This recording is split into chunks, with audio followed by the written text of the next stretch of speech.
What's up, guys? Welcome to episode 49 of the Let's Talk Nerdy podcast. On this episode, we are talking Where Winds Meet, Concord, Ballad of Antara, and Test Drive Unlimited Solar Crown. Now I've had The the time of my life.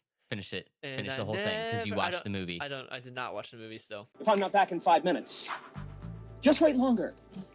You are now tuned in to the Let's Talk Nerdy podcast. I love it when you talk nerdy to me.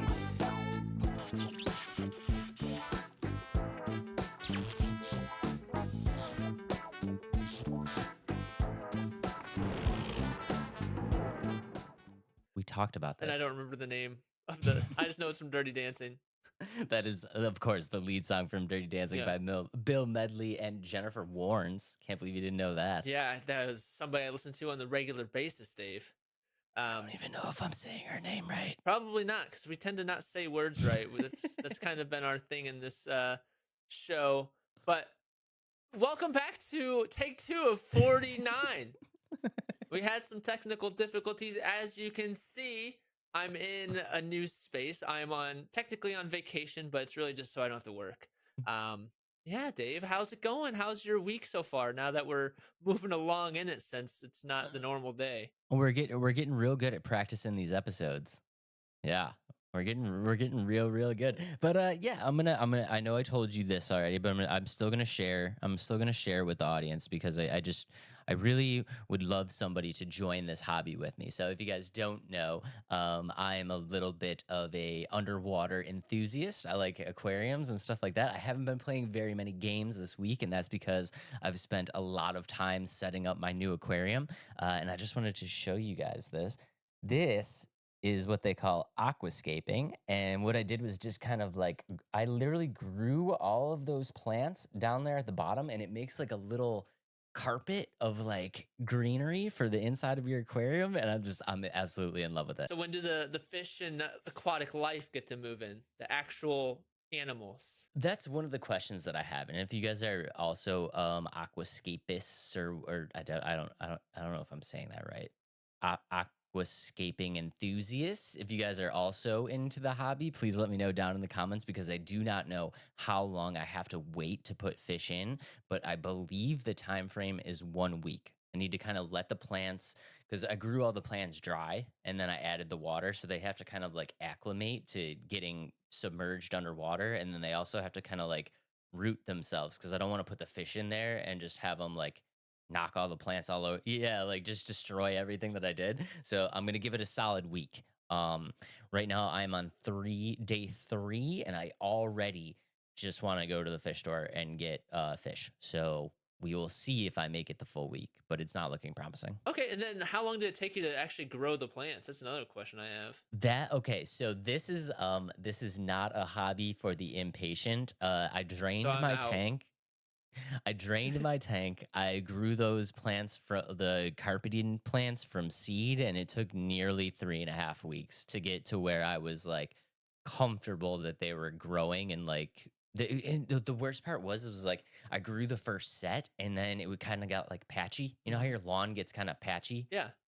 Yeah. So for like 2 weeks I grew them, and I'm like, this patchy stuff isn't going to grow in. So I ordered more seed, Yeah. and then I had to fill in the patchy areas and then let that all come up. It was an undertaking. Yeah. Interesting. Yeah, it's not for me. I am very impatient, and yeah, that's funny. That sounds hard and difficult. You like I said this in our first take. You're like the poison ivy of the fish. I know. Underworld Aquascaping. aquascaping. It sounds like you're trying to escape. Like trying to leave through the water. Oh, that's a good name for a game. Yeah. Aquascape. There we go. I like it. Let's do it. Let's But do it. yeah, I'm also going to bring up this other question because I know me and you kind of talked about it, but now that I have some free time, I'm going to get back into the gaming. And I did get the definitive Grand Theft Auto collection that has 3 Vice City and San Andreas in it. And I posed this question to Adam, and he already gave me his answer. But I'm curious if you guys think I should play the game, because there's kind of like mixed reviews here. I've talked to people that have played it, and they were like, it was great jumping back. It was so much fun. Like I had a great time. And then there's like another audience that was like, I went back, dude, and it was like real PS2 janky, and I kind of like ruined like the nostalgia that I had for the game because it just wasn't as good as I remembered it being. So I'm curious, you guys let me know down in the comments, should I play the games or should I just pop this bad boy on the shelf and just say like, yeah, I got it in the collection. I also want to say, what edition is it? Definitive. Okay, I was gonna say, do you say definitive? That's what you said earlier, and I was like, it's definitive. Just like what word did you used to make fun of me when I said what word was it? Dang, Dave made fun of me when I said a word in the past, and so I want to make sure to point out, but he got it right this time. We can do a little thank you to Adam too, by the way, and shout out Storm, avid listener of the podcast. Storm, turn your headphones all the way up because the one thing that I say that absolutely infuriates him is frustrating. I've realized that I do not say the first R in frustrating. I say frustrating. Yeah, I've And been noticing that too. Although I thought you put an L in there. I thought you said frustrating, like flustered.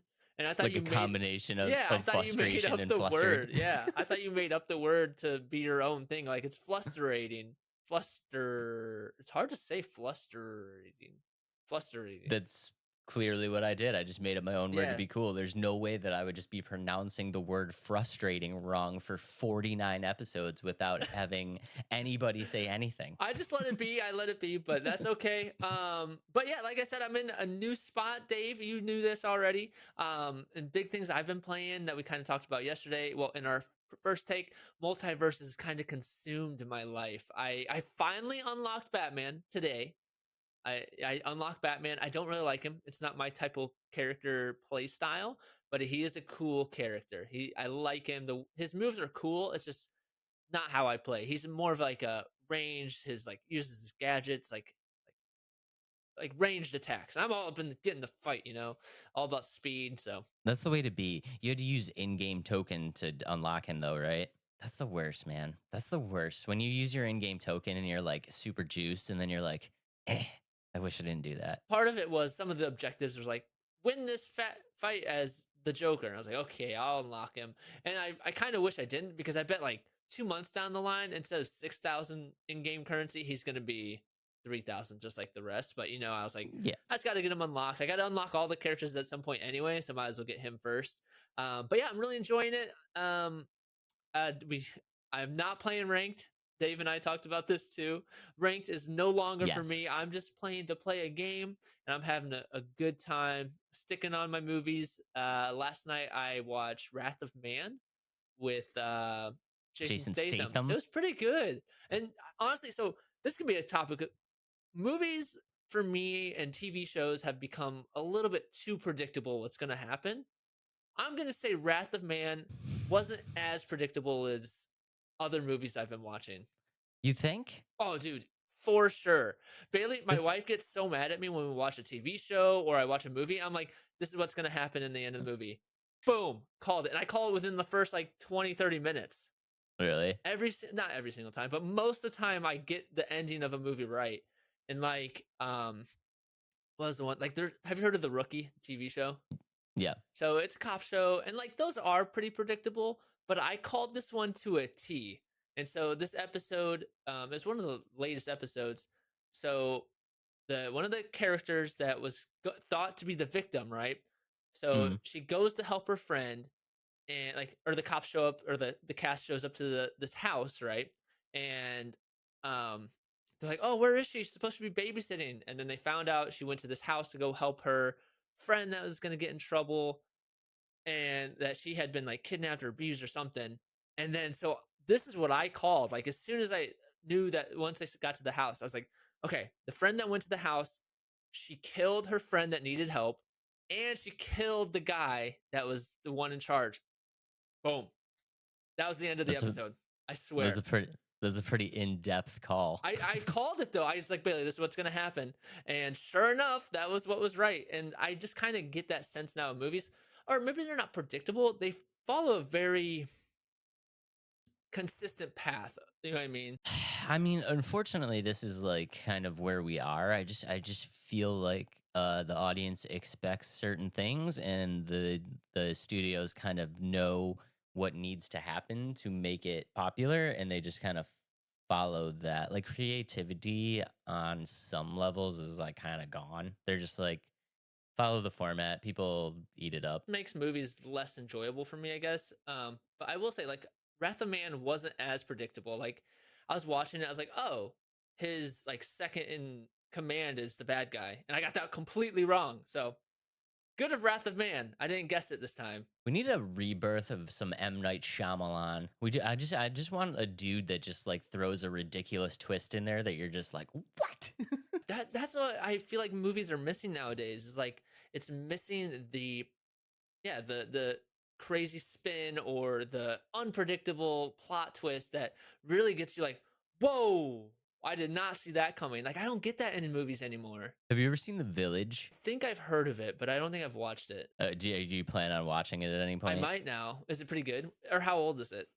It's pretty Oh, old. then no, I'm not gonna watch it. No, okay. So The Village is a movie by M Night Shyamalan, and I actually went to the movie theater to see it, and I was just like, okay, spoiler alert, guys, but I have to like you have to know the ending of this movie to catch the twist. The whole movie takes place in like a early civilization. I'm talking like early hundreds era where like houses are made of sticks and stuff like that, and they're all like kind of living off the land, and there's this like monster that kind of roams around at night, right? And the main chick in the movie, she's like encountering this monster, and she gets into this situation at the end of the movie. She is running away from this monster. She gets to the edge of their village, and finally hops the fence to get to like there's like a fence like encasing the village, right? She hops the fence, and once she hops the fence, she walks like maybe a couple 100 feet and then ends up on like a road, like on a road.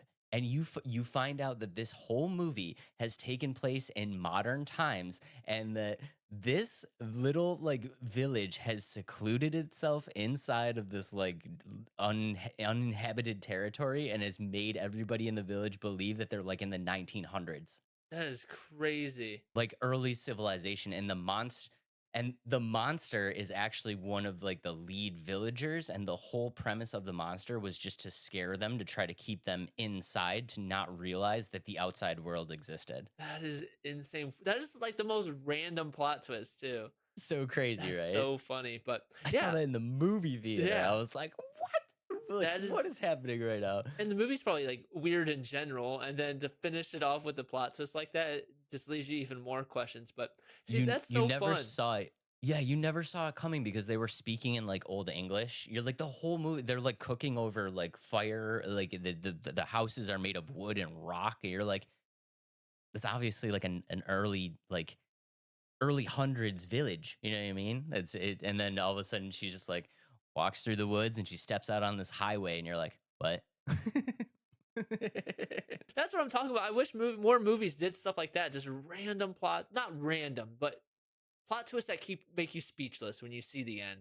I think that's what movies are missing nowadays, and I hope to see more movies do that. But other than that, I'm enjoying the movies I'm watching. So I'm not saying I'm disliking the movies I'm watching. I just want a little bit more like, whoa. Look up M Night Shyamalan. You want some plot twists? Watch a couple of his movies. But let us know in the comments. Do you feel the same way about movies? Do you think that there's a good enough plot twist in them? Let me know some movies alongside M. Shyamalan. Did I say that right? Yeah. Cool. Yeah, let us know. Let us know. Now let's get into our first game. All right, let's do it. Where Winds Meet by Everstone Studio, coming out in 2025. Dave, I know you're excited about this game. Let's hear it. What has brought you into the excitement of this game? If this is not Sekiro Part 2, I will cry. That's what you're saying a little bit, because you were saying which one disappointed you, thinking that it was gonna be like the Sekiro. Yeah, so if you guys remember, we talked about a game a little while ago called Rise of the Ronin, and I thought that Rise of the Ronin was going to be kind of the next Sekiro. And don't get me wrong, it's not a bad game, but for whatever reason, it just didn't hit for me, and it just didn't feel like Sekiro. And I'm gonna be honest with you, this one gives me close to Sekiro vibes, but I'm not anticipating it to be Sekiro 2, but I think it's going to be fairly close, and I think that the elements that this game is going to bring to the table is going to make it. I mean, Sekiro's up here. I'm just gonna say it. Sekiro's up here. It's untouchable, but I would not be surprised if this one is a very very close second. Yeah, Rise of the Ronin. What about that did not feel like it could have been more like Sekiro? Is it the gameplay, just the overall atmosphere of the game? Rise of the Ronin. I know people. I know people really enjoyed the game, but to me, it just felt very slow. And I don't know if you've ever seen me play Sekiro or if you've ever seen anybody play Sekiro, but it is just absolute madness. It's just nonstop, like barrage of attacks. And this just didn't feel like that. It just felt like very it felt like Arkham, where it's very kind of meticulous and very pre-planned stuff, but not in a good way. And I don't know how to make that kind of make sense. Like in Arkham, it makes sense. In this game, it didn't make sense. Like I wanted chaos in this game. You know what I mean? And with Sekiro, I've watched people play it.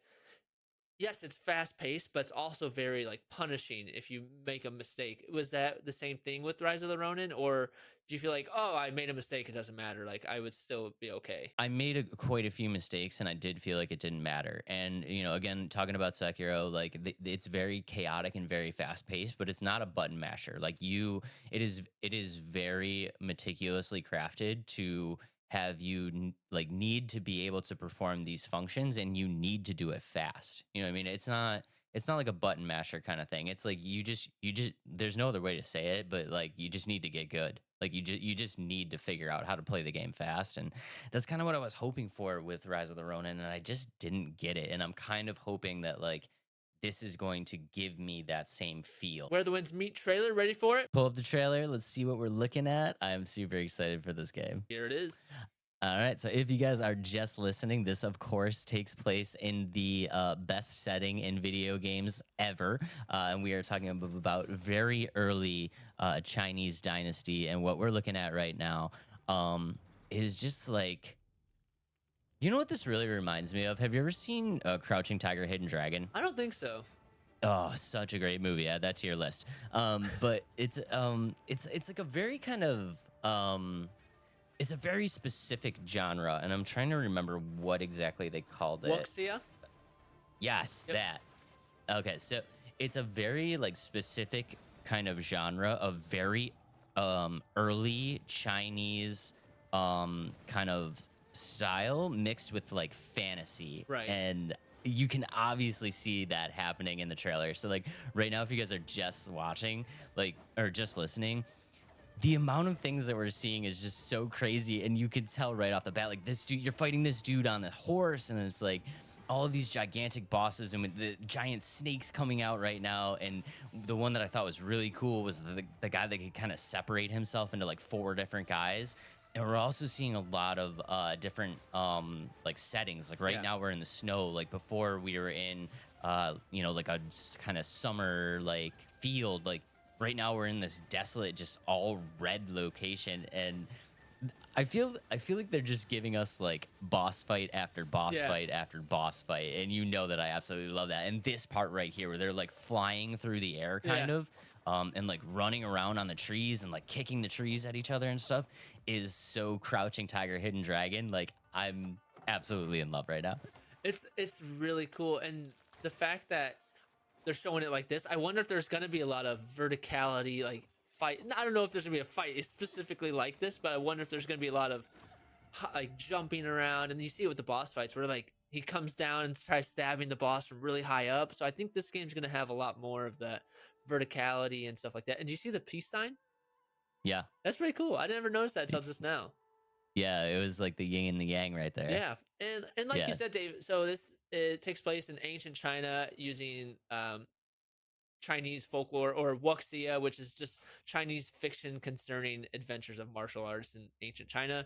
And they say it's like martial arts and chivalry. So that's kind of, yep, that's the main kind of thing about Wuxia. I hope I'm saying that one right. That's another one that I didn't I'm quite look up. so glad. I'm so glad you took that. But yeah, Okay, you probably exactly. knew what it was. You just wanted to make me say it, so you're not the one that gets roasted.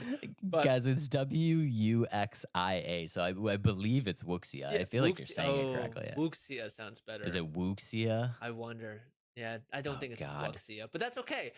We're sorry, Yeah, I guys. should have looked it up, but essentially, Dave, you can dive into this a little bit more. But the whole story behind it is kind of like a real story in terms of like Chinese political stuff. It takes place 5 dynasties and 10 kingdoms era, and the way the trailer kind of plays on, and like how you said, there's different settings. I wonder if like each setting is a different kingdom, and like you're trying to take down each of those kingdoms.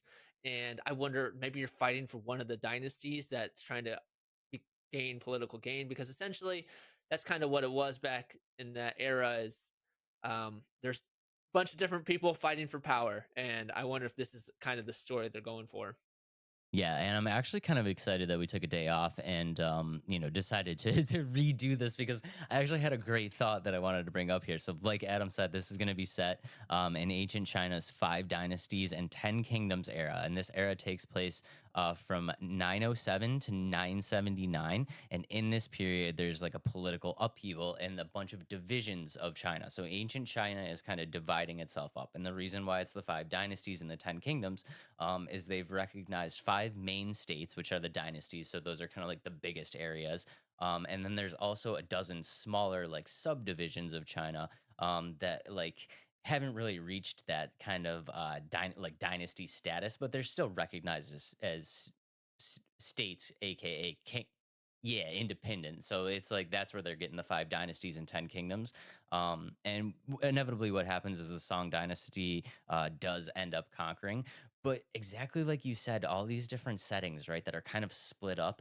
And you're maybe experiencing each kind of section, like each dynasty's kind of section of the land. Do you know what this is exactly like? This is Game of Thrones in like ancient China, and in like ancient China. This is like the Game of Thrones. Like you're heading to the north. You know what I mean? Like you're like, and that makes it even more enjoyable for me because I love Game of Thrones. So it's like you take the Game of Thrones idea, you throw it into a game that's kind of like Sekiro, and you put it in the best setting that a game could possibly be in. Like my mind is just explode. I want this game to come out tomorrow. And I wonder with like, so maybe like the dynasty is like the head bosses, like that's the big boss, and maybe like the kingdoms are like smaller bosses or mini bosses. So that's kind of how I picture it going in terms of like how the game's gonna play. But yeah, in terms of story, I don't know. Like I think it's just he's trying to help one dynasty rise to power. I'm guessing that's gonna kind of be. So I did a little bit of a deep dive here, and with this is coming directly from the studio, which is Everstone Studio. They are not very telling on the story, but we do get a little glimpse of what's going to happen. And I apologize, I'm going to look at my notes because I just want to make sure that I kind of nail this here. But if you kind of listen to what they have to say, the way that they describe the game is that you are going to have the opportunity to embrace your destiny, uncover the secrets of your identity, and forge your own path. And I think basically what that is like it's kind of interesting to think that like maybe you don't like you don't know who your main character is. You know what I mean? And to kind of learn who you are along the journey is always kind of a cool idea. So I think it's going to be very interesting. So I think maybe you're a character that has a bigger role in this, 5 dynasties, 10 kingdoms than you might believe in the beginning, and you start to unravel as you're going through your playthrough, exactly who you are and what role you have in this whole thing. Like, he doesn't really know who he is. He's going to learn it, and like you said, maybe he's going to learn that he's got a lot of power or he has a lot of influence more than he thinks he does. That kind of situation. Yeah, or like like me, and again, we talked about this with the Wuxia. It's a lot like exactly like what Adam said. This is martial arts mixed with chivalry, but it's also known as this merger of ancient Chinese mythology and martial arts with fantasy, and Hmm. that's why you're seeing all of these characters, these bosses in the game. that are, like throwing fire, and they look like beasts and stuff like that. Like, so maybe you even have like an kind of otherworldly power, not Hmm. even so much like a political thing. Like maybe Right. Okay. maybe you have something to do with these beasts and stuff too. Like maybe you're not even a human. You know what I Right. mean? Hmm. And you're just figuring out who you are. Interesting. Yeah, that's pretty cool. I think it's gonna be really, really good. And if you kind of look at the gameplay, there's a lot of things that we've seen in this gameplay. And I think that part is gonna make this not only a game that I'm interested in, because I feel like it's a game that you're going to have to get good. Like we said, it's going to be something that you're going to need to learn. And if you guys were just listening, the trailer, you could see the gameplay in the trailer. Very fast paced. It is very fast paced and chaotic. So it's definitely giving me that vibe of things that you need to do. But we also saw a bunch of stuff in the trailer that is very interesting to me. There was that section, and I watched maybe a different trailer because from the one that we pulled up. But in the other trailer, there was like a bunch of abilities that you could do. So I don't know if you saw, you could do like the force ability. Yeah. So there's a few different. They call them techniques, is what I saw, and there's acupuncture hitting, which I think is like gonna be like a stun and like paralyze kind of ability. Lion's roar is another one. I don't know. That sounds like a brute force in there. He's gonna kind of rage and just kind of go beat up people, and then merciful.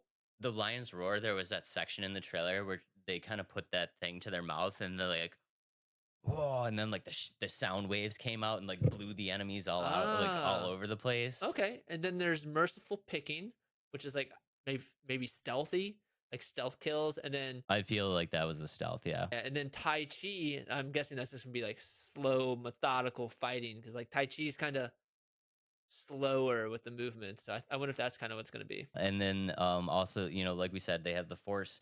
They literally have the force grab, where yeah, like she's walking through the town and like she does the force grab and like pulls something off the table. And there's like the ground pound that's kind of like the Hulk. And then there's even a section in the trailer that I watched where it looks like she was running on water for a second. I didn't see that one, so I wonder if that, like you said, like the ungod or like the out of this world powers that he or she gets as you play. There's like an extended trailer if you go to their website, and like in that trailer there's so many things that I saw, and it's like she like had this liquid in her mouth and was like spitting fire, and like that section that I saw where she was running on water, like it looks like she was like kind of going after like naval pirate ships and like running on water and then jumped up onto the ship, and I was like, this is insane, all the things that you can do. And then on top of that, like the combat is gonna have different weapons, like all these kinds of games, but you'll have close quarter combat, which is gonna you can use a spear, or twin blades, broadswords, but also you saw in the trailer the fan, like the umbrella where he opens it up. That's gonna be so cool. Like I wonder how that's gonna work in terms of like I bet if you can open it, you can like spin attack it. That'd be kind of cool. Yeah, that'd be sick, like a katana style or something. And then there's ranged, so there's bow and arrow. You know me, I love bow and arrows. I thought you'd be excited about the bow and arrow. So I'm super excited about that aspect. And then stealth, they're gonna have where you have to like strategize your ambushes of different enemies and stuff. So things I like in games. That's pretty cool. So this might be one I might be interested in, Dave. You might have got me. And I think there's one thing that not a lot of people are talking about that I think is really cool. If you watch that extended trailer that's on their website, there's sections of, and this looks like actual gameplay, but there's sections of the game where it looks like in the gameplay, you have this like kind of ability to slow down time. Did you see that? I wonder if that has something to do with the Tai Chi like ability or technique. And then like It might be. There was this time where like you're doing the dodge, and when you do the dodge, like time slow. It was like Max Payne style. Like time kind of slowed down, and you were able to get out of the way. And specifically the shot with the bow and arrow. It's like on that ship, she was jumped. She ran on the water. She jumped up, swinged on the rope that took her up onto the ship, and then she was like high in the air above the ship, slowed down time with the bow and arrow, and was like pop pop pop pop pop. oh, I wonder if it's gonna be like a Red Dead or like GTA kind of ability. You know what I'm talking about? Where like you activate it and it's like, and you can look at it as you do it. That's kind of cool. I'm super excited for the game. I don't have too much more on it. Their website has a bunch of stuff. Yeah. If you guys want to check it out, it doesn't come out until 2025. I So think it's that's going to what be, we saw. Yeah. yeah, it doesn't come out till 2025. But definitely a game to keep on the radar. I'm super excited for this one. A couple other things that like I like about the game. And they claim that the game is going to be immersive, but just the way you look at the landscapes and the gameplay that the trailer shows is like it's going to be all over the place in terms of like settings that you see different like there's going to be a city setting, wilderness, caves, canyons, and I think how we talked about this with Assassin's Creed Shadows, like games are start doing realistic physical conditions and like weather and things like that. So they're implementing that in this game, and I think that's really cool. And like we mentioned, like that's where games are going to go, and we already see that with this. And I just think it's a cool looking game. It's not typically my type of game, but the they're bringing me in just of how well they're putting it together and like the boss combination. The boss is like you said, like bringing that fantasy element is really cool.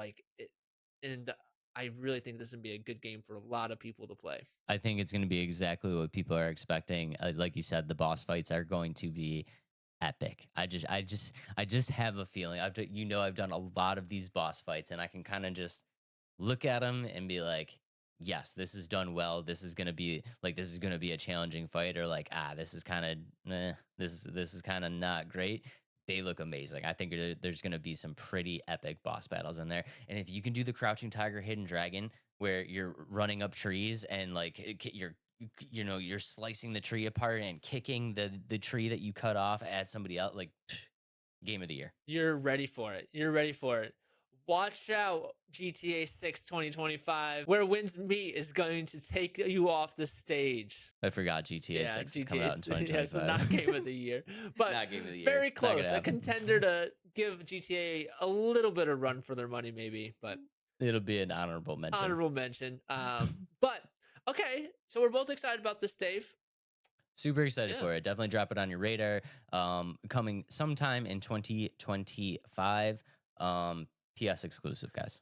There we go. I also think there's going to be more content released as this game goes through development. So we'll definitely bring this up more as we learn more about it. And with that said, Dave, we're going to play a new game today. It's going to be guess the game based off of the dialogue. First line of dialogue. I'm so scared right now. Okay, so what's going to happen is I'm going to read you a line of dialogue. And if you can guess it, great. If not, I'm going to share the audio of the game of them reading that. If you don't guess it there, I'm going to give you a still with that audio. And in the end, if you still don't get it, you get the whole video. You ready? And then if I still don't get it, then it's over. if you lose. then I look terrible. But don't worry, Dave. I have 3, so we'll have 3 shorts. Perfect. Yeah. Okay. All right, let's do this. All right, starting it off. First line. She said, if I wanted to feel sorry for myself, I'd stay with your father. Ooh, that's quite a drop. Let me help you down. I've got this.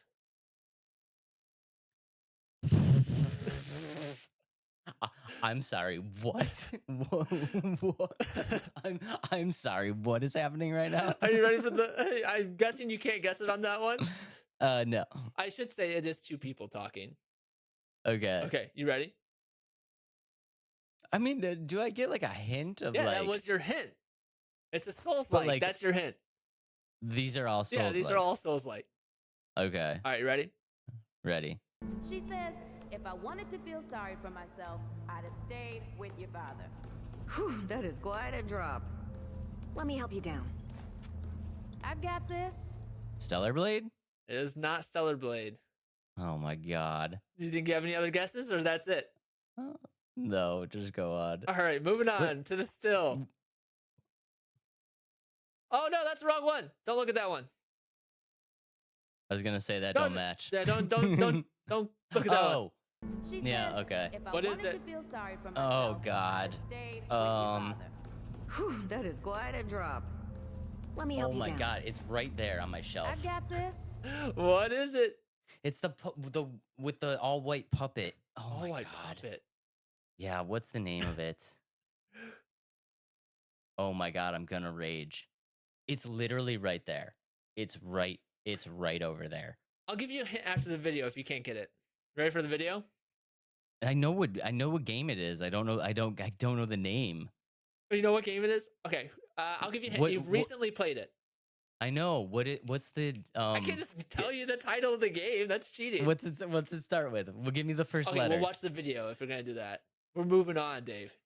I already know. I already don't know what it care. is. We're watching the video. I already know what it is. She says, Maybe if the I video will wanted help to you. feel sorry for myself, I'd have stayed with your father. Whew, that is quite a drop. Let me Never help you mind. down. Oh, you don't know it? I've got No. this. Okay, you've recently played it, and it starts with the letter R. I think you've recently played it. It took you a while to give it a shot. Oh, Remnant. There you go. Remnant 2. Yeah. Oh my god. Dun, dun, dun. Dave lost. I skipped the cutscenes. Oh, did you? Oh, no. I do. All right, moving on to number 2. Guess it based off the line. This Oh, wait. is so bad for somebody that skips cutscenes. All right, you ready? Wait, you skip Yep. cutscenes? Yeah, I Oh, do sometimes. Dave, this game is hard for you then. Yeah. Ah, crap. All right. After That's okay. eons of tyranny, the demon god Ader. I probably said that wrong. Oh, Demon God of Deer. This is Lords Adir. of the Fallen. Dang. There you go. Sorry, buddy. No, that's okay. I'm glad you got it. All right. We did a let's play on it. I Yeah. definitely didn't skip anything in that. Yeah, you can't do that in a Let's Play. But okay, last one here. Whoa.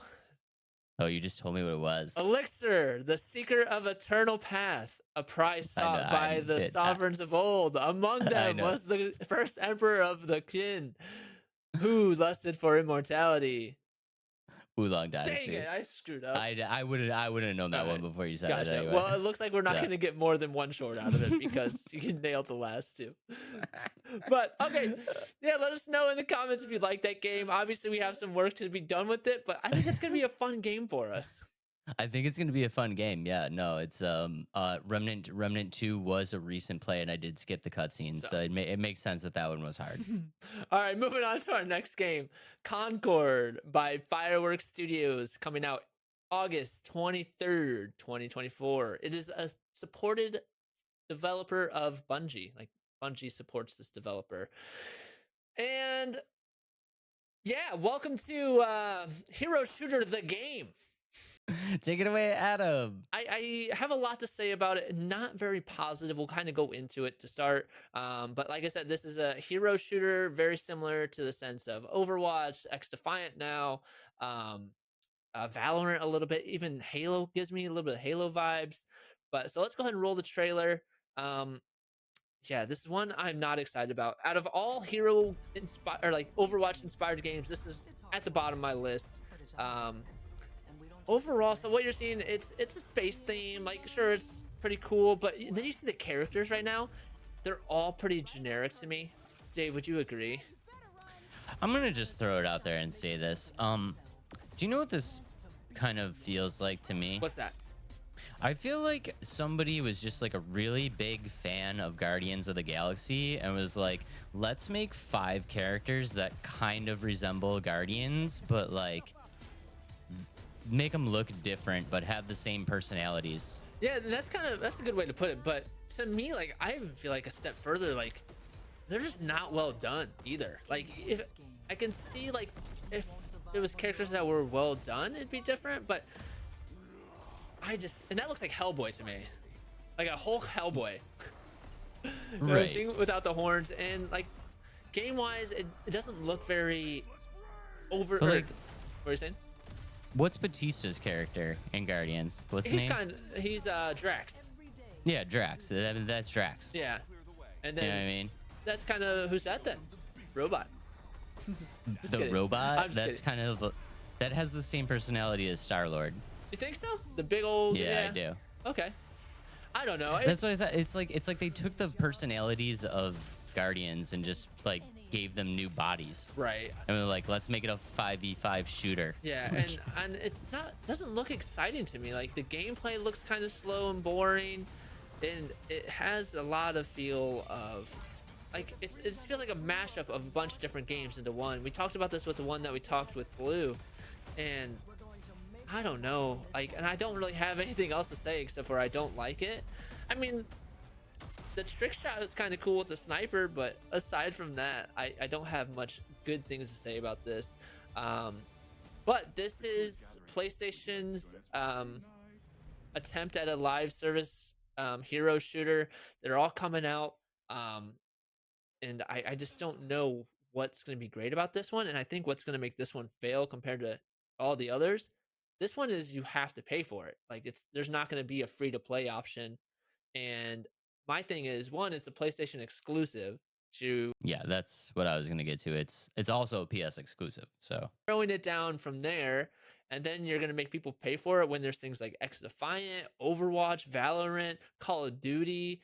If you have Game Pass, you have Halo Infinite. Like, there's so many games that have this market, and I understand that they're trying to get people into the like PlayStation wants a bite of it, but I don't think they're doing it in a way that's going to bring people in. And another conversation is like they're trying to make a game that's going to keep you so ingrained in it, and I think that's also going to make it fail. And I think that's why a lot of these games are failing is they're not trying to make a game that's really good like at its core and like you play it and you're done. They're trying to make games that like will hold you for so long, and I think that's what's making some of these games, these titles fail. and I'm glad you kind of brought that up. Do you know why I think this isn't a free to play game? Why is that? Because I think their thought process behind it is like if it's a free to play, they're going to get people to download it and play it in the beginning, and it's not going to be good and they're going to stop playing it. But if you were to purchase this game, you would probably feel an inclination to play it much longer than if it was a free to play. Don't you think? Because you're like, I spent money on this. Like, I have to kind of play it. But at the same time, it's like, why am I going to spend money on this when I can go play something better and established like Overwatch and things like that? So I think it was just a poor decision overall to say this is going to be a paid game. And it's not confirmed that it's a paid game, but just based off of the different editions and things like that, it's going to be a paid game, I think, or part of the PlayStation Plus games. And Yeah, most likely, definitely going to be part of the PlayStation Plus. But I mean, I don't know. I think that's kind of what they were going for. I think, like we said, this gives me a lot of Guardians of the Galaxy vibes, and I think that's kind of the idea here. It's like let's make a trailer that is kind of mimicking something that's already popular, like you said, with like Overwatch and stuff like that, and give it this Guardians of the Galaxy feel, which is also already popular. And maybe this will be enough to get people kind of interested enough to buy it. And then once they buy it, it's like you're kind of got, you know what I mean? Because you're gonna play it for a little bit if you spend money on it. Like X Defiant was totally free. And again, like like don't get me wrong, I'm not an X Defiant player. I'm just not. You know what I mean? But it was very easy for me to uninstall that. You know what I mean? Like I don't have X Defiant anymore. If I paid for it, I'd still have it. You know what I mean? I agree with you. Like games that are free, they're easy to get rid of, and games that aren't free, you kind of feel pressure to play them. Like when we both bought Gotham Knights, you kind of quit that one a lot faster than I did, but I put some good hours into that because I was like, I bought this game, I can't just let it go, and I can see that. But for me, like this doesn't have my attention at all in terms of like, yeah, I'm gonna pay for this game because like I just doesn't have my attention at all. Like for these hero shooters, one is probably the worst looking one. I'd rather play the Marvel Rivals game that I did not like over this game. That has a lot to do with this being an original IP too. It's like at least with Marvel Rivals, the character. And I appreciate all the characters, yeah. Yeah, you're kind of already attached. I mean, this is a brand new IP. Nobody knows who these characters are, what their story is. There's no attachment here.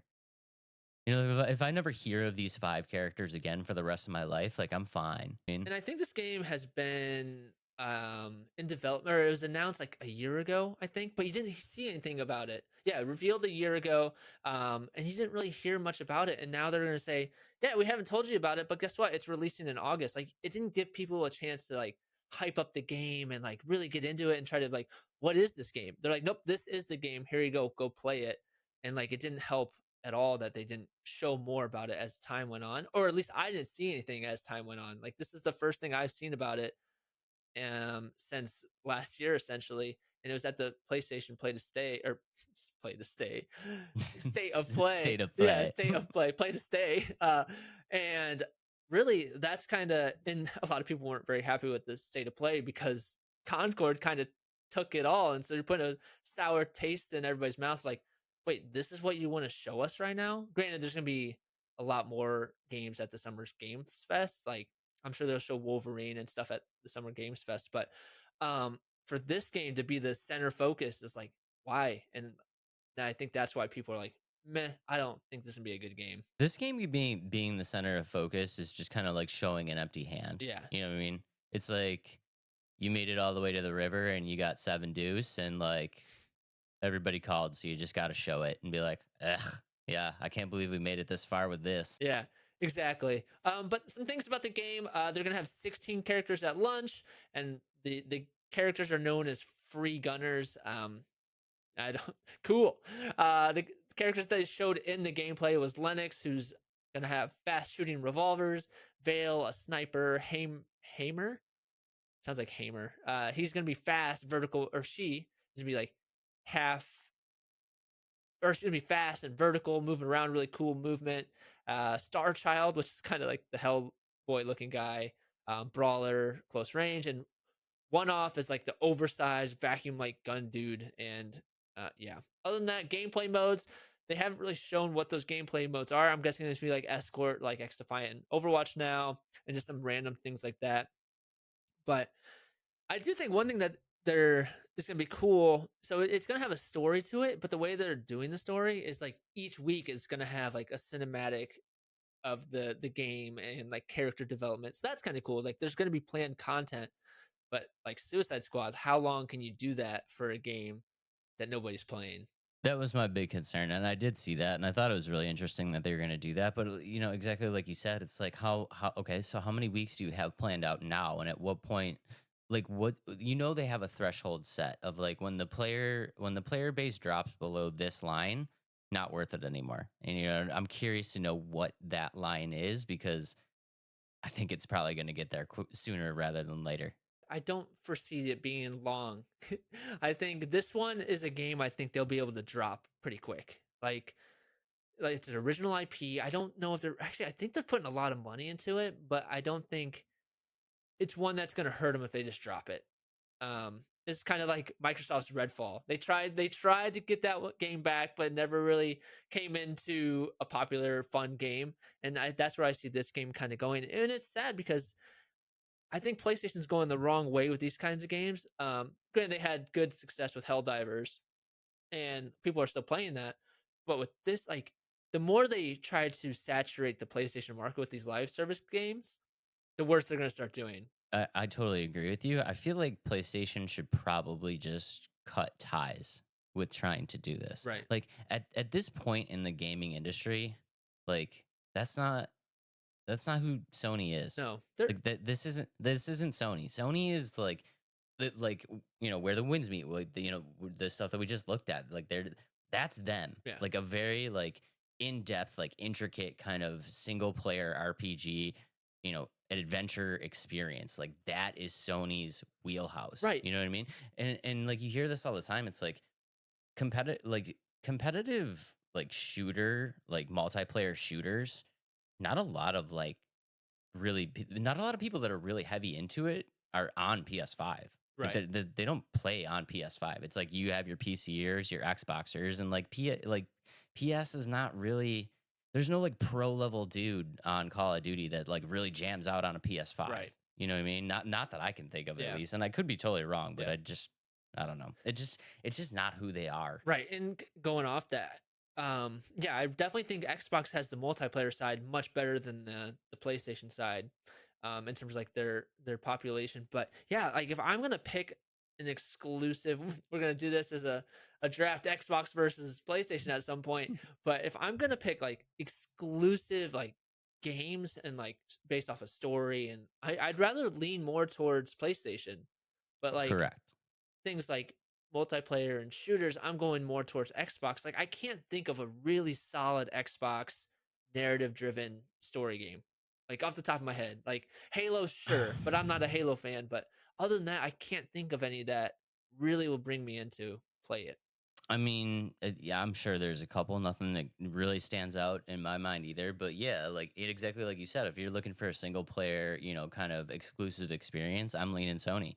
And you know I'm a Sony guy, but if you want to just you know ask me like, all right, we're going to competitive multiplayer. Like as much as I love Sony, I can't go that way. Like I'm going to be honest and say like Xbox is where competitive multiplayers play. It's sad to see Sony's trying to dip into a market that is one already oversaturated, and two, it's going away from who they are as like a gaming console developer, and it's not just Sony, it's the developers too that want to put these games onto PlayStation, be exclusive. But yeah, I don't know. Helldivers, don't get me wrong, was a really fun and well done game as a live service game, but it was so different that no, like, Xbox doesn't have a game like that. And I think that's why everybody loved it. It's like everybody's working together, like name a game that everybody works together for the collective good of the population of the game. And it's not a multiplayer game. So it's kind of like it's a story game in a way, you know what I mean? But yeah, I don't think this is the route that PlayStation should be going. And you can also see that like, Helldivers is obviously still very popular, but not as popular. The hype definitely died down. You know what I mean? Like it was hot. Now it's kind of It's still a good game. And I think it's a game that PlayStation has come to like play, like PlayStation fans come to expect. I play the game, get through a lot of it, and then I'm done with it. And like I think that's fine. And I think a lot of developers need to like, or not a lot of developers, they're going away from that in terms of like, oh, we need a game that's gonna hold them forever. Like we want a game like Call of Duty Warzone and Fortnite. We want everybody to stay here and not play anything else, put countless hours in, and they're not gonna get that with a game like this. we touched on that a little bit when we were talking about Tales from the Shire. It's like, how long do you think you can play this game for? Well, I think some people are kind of moving away from just where gaming was. You know what I mean? And again, this is me just like kind of being an old head, but like I don't know. I never like I grew up just never like expecting to get that level of gameplay out of a game, and I honestly, and I know I'm not in this group, and if I'm wrong, I'm wrong, but like I see this a lot with like online multiplayer players, people that really love online multiplayer. They just feel like if they don't put 150 hours into a game, they've been cheated. You know what I mean? Like I come from an era where you load the game up, you play through the game, you do everything you want to do, you beat it. Maybe you put like 30 hours into the game. If it's good, play it again. If not, like you're done. You know what I mean? And that's all I've ever expected. Yeah, like 30 hours is like great. I got my money's worth out of this for sure. And I'm kind of going that same way now too. Like, yes, I've played tons of multiplayer games or Call of Duty. Like that was all I played growing up. But in addition to Call of Duty, I looked for games where I could, okay, can I play a game with a campaign? And then when my friends wanted to play, that's how I was like, okay, I'm gonna go play Call of Duty. But when it came to like just games I wanted to play and try, I always found something that I was like, okay, what's my next game? What's my next game? Right now, like the industry is like, all right, we want you to play our game until you die. It's like, no, I don't want to do that. I want to find what's next, what's going to be more fun, and not have to worry about like not getting my money's worth because I didn't put 150 hours in. Like, and I just miss those kinds of games. I mean, there's still good ones out there. Don't get me wrong, but I feel like the multiplayer saturation is increasing drastically. Yeah, and that's why you've heard all this ridiculousness about like, some companies saying very outlandish things like you better get used to paying for your games by hour. You know what I mean? Because they're noticing that people are just like really expecting to get like this 200 hours out of this game, and it's like that's not that wasn't gaming for me. Like that was never gaming. I have a shelf of NES and Super NES games over there. I mean, a lot of my favorite games of all time, if you know what you're doing, you could beat those in like 2 hours. You know what I mean? And it's like it's still one of my favorite games of all time. Like I just don't need that level of like grind. I just don't. And I don't know. It's kind of sad that like some developers think they need to go that way. Like they need to keep you playing for 300, 400 hours. It's kind of weird. And don't get me wrong, some of these games are really fun, and I do go back to them to do the multiplayer. But in term, I just think there needs to be less of it, and because in the games that people are playing, it's always the same four games: Call of Duty, Fortnite, Apex Legends, Overwatch, or five games, and then Halo. Like, there's not huge games that people are playing like those five games, and Halo's even kind of dying down. Halo had a little bit of resurgence, but yeah, it's also kind of cooling itself off. But in terms of like games like that, your no game is ever going to beat those 5. Yeah, and I think any game that's kind of going to jump in and be like, expects to compete with that is kind of crazy at this point. That's like the You know what I mean? people It's like saying like, "Oh, Marvel Rivals is the Overwatch killer." No, it's not. X Defiance the Call of never, Duty killer. No, it's not. never. Yeah. This game's the Valorant killer. No, it's not. No game is going to dethrone these games. I mean, I don't know what we should call them, like the Fab Five or something, Yeah. but like, yeah, these The are 5 dynasties. the 5 dynasties. These are the 5 dynasties of online multiplayer, and they will never be dethroned. Other than that, if you're excited about it, I'm sorry. And I know we're probably gonna get comments here, Dave. Oh, you guys are just whining. Shut up. Like, get good. Like, you guys got to move along with the times. Like, I'm ready for it. Are you ready for it? I'm so ready for it. You know Yeah. I'm ready for it. I'm born ready. So, I'm Yeah. excited for not this game. That's for sure. Let us know down in the comments if you're excited for this game. Something we miss, like I said, we're open to opinion. We love hearing your opinions.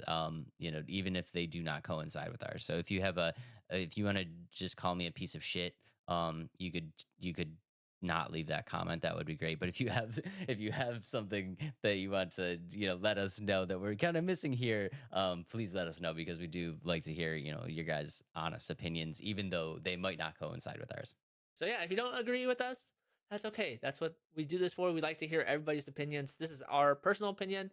But yeah, that's this game, and we're not ready for it. We are not ready for it, but you know what? There's a couple games on the list that I got here that Oh, I yeah? think I don't. I'm kind of looking. I'm not even going to tell you. I'm not even going to tell you on the list. Okay. We talked about, we have the 5 dynasties of online multiplayer. So we decided it would be a great idea if Adam would rank these team-based objective games blindly. Yeah, blindly. I like Blindly. Are you Blind. ready? I can't see. I don't know what order I want to give these to you in now. I'm just going to go down the list. I'm just Okay, going to do it in normal order. Okay. Okay. Adam, your first game is Valorant.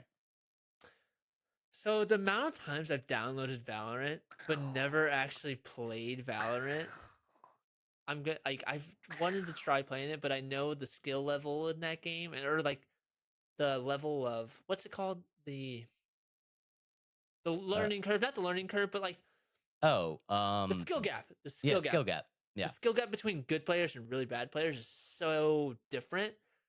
I there's no way I can play that game. So I'm putting Valorant at 5 because I've never played it. Even though I've wanted to, I just know I'd be terrible. This list is starting off swimmingly. Yeah. Okay. 5.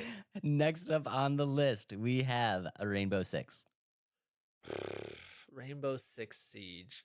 Another one where the skill gap is so different and so hard.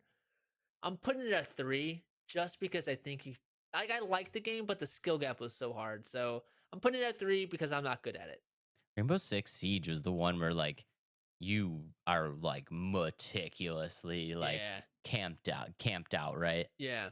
Yeah, where you, like, or it's very, you can't just run in there like Call of Duty. You have to like know your corners. You have to know your objective. You have to know where people are. But yeah, and like if you die, you're done. So I remember watching people where they're like sides tilting their gun and Yeah. just like inching around this one corner, and there's like this one spot where you can shoot in between like yeah, this wall and that wall, and they're literally just waiting for like a flash of black, like with somebody running by, and yeah. like pop, and I'm just Yeah. like, that seems so boring to me. Number 3. Yep, I liked it, but I wasn't good at it. I played it for quite a bit of hours. Okay, let's go ahead and do this because I'm excited for this one. This is a throwback. I don't know if you're gonna remember this one, but next up we have Deep Rock Galactic.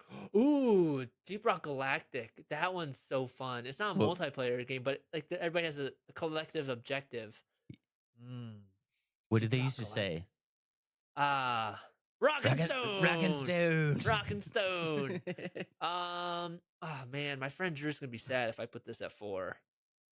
It was so fun. It's a goofy game. I'll put it it was at so 2. fun. It was so fun to watch. Yeah, I'm putting I almost said it. Deep Rock Galactic, Rock and Stone at 2. That's a good pick.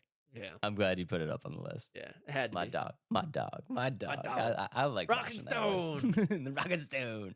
Okay, next up on the list, we are going to go with Overwatch. I'm guessing you gave me Call of Duty for 4 or the last one. Crap. Did I though? You might have. I really love Overwatch. It was like the first thing of its kind, I guess, and it kind of took everybody by its storm. I'm putting Overwatch at 1 Let's because I go. loved old day Overwatch or early Overwatch. That's what my friends and I played in college from 8 p.m. to 3 a.m. and I'd skip classes the next morning because of it. So, number 1. You stood on your morals. I'm proud of you. Yeah. It backfired because your number 4 is Call of Duty. Yeah, I figured that's what was going to happen. Yeah, Call of Duty 4. I'm okay with it because of where it went to. And Call of Duty's kind of in that boat of like they're doing too much for no reason. I love you guys very, very much. You know where Call of Duty would fall on my list. If I had the 35. option, if you gave me the option for 6, it would be there. That's funny. But I will say I'm excited for Black Ops 6 coming out. I think what they're gonna do is what X Defiant was trying to do, and like go back to that kind of style. And I feel like Call of Duty should be like, oh, X Defiant, we're the X Defiant killers. Like you thought you were gonna come kill Call of Duty? Nope. Here's Black Ops 6 that everybody would love to play. Goodbye, X Defiant. I think that's what's gonna happen. You know, as much as I talk shit about Call of Duty, like, do you even think that like they even like? Do you even think X Defiant even made a dent? Like, do you think they even brought it up? Like, oh, we should kind of be worried about that. I feel like Call of Duty would just like, good luck. I don't know. It's hard to say, but I don't think so. Like we've talked about, multi-billion-dollar company Right. franchise, X Defiant, failing developer or publisher. As much was as I never. talk, as much as I talk shit about Call of Duty, I bet Call of Duty was just like walking around with like the big balls on the block. Like, whatever, dude, go ahead and try. Yeah, Like, try they probably didn't even make like a note. It was probably passed around as like a memo, like, hey, this new game X Defiant's coming out. Like, Yeah, they probably played it like they think this is gonna kill our game. Yeah, right. But that's a good list. Let us know where you're putting those on a list. let us know how you guys enjoyed the blind ranking. Again, let us know if there's something that we missed with Concord. But yeah, not super excited for this one. But Moving on. moving on. Ballad of Antara. Ballad of Antara?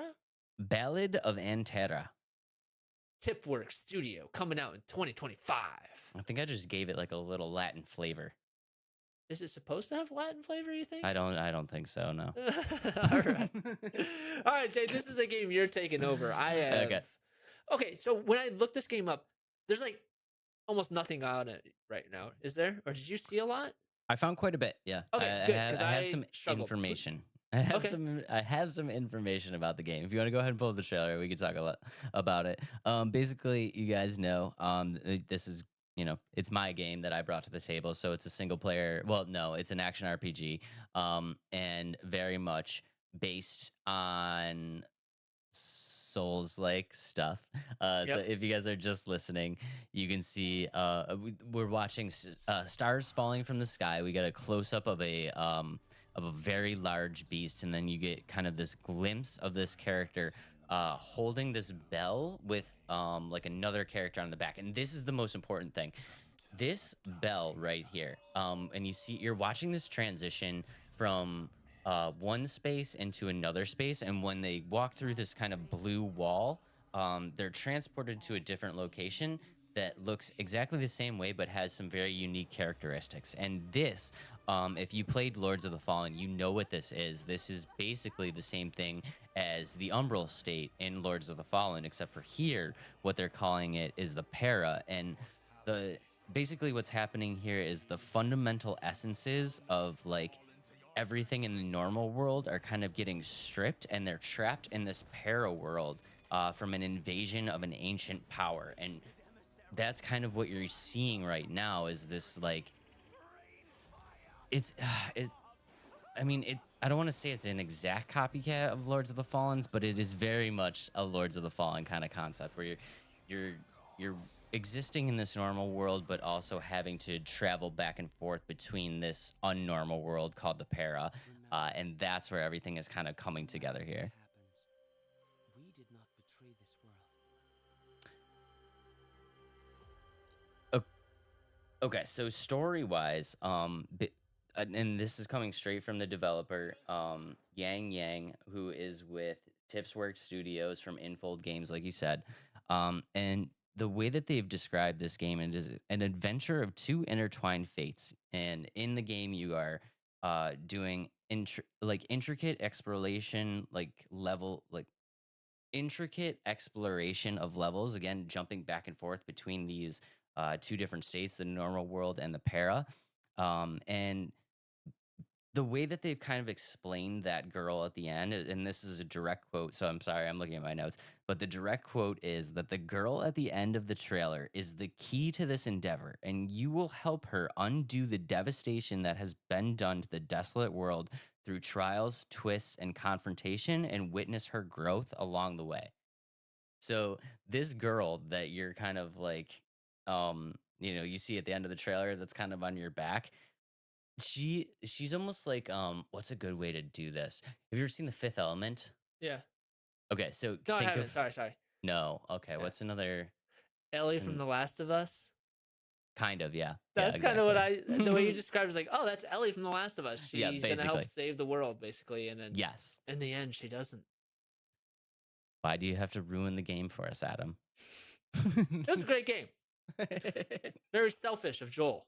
Spoiler alert, guys, just in That case you game's never been out played it. forever, and it's a TV show now. So if you haven't played The Last of Us, I'm sorry. It's been out for long enough. I can talk about it freely. Spoiler alert, guys. Maybe we'll put a little disclaimer.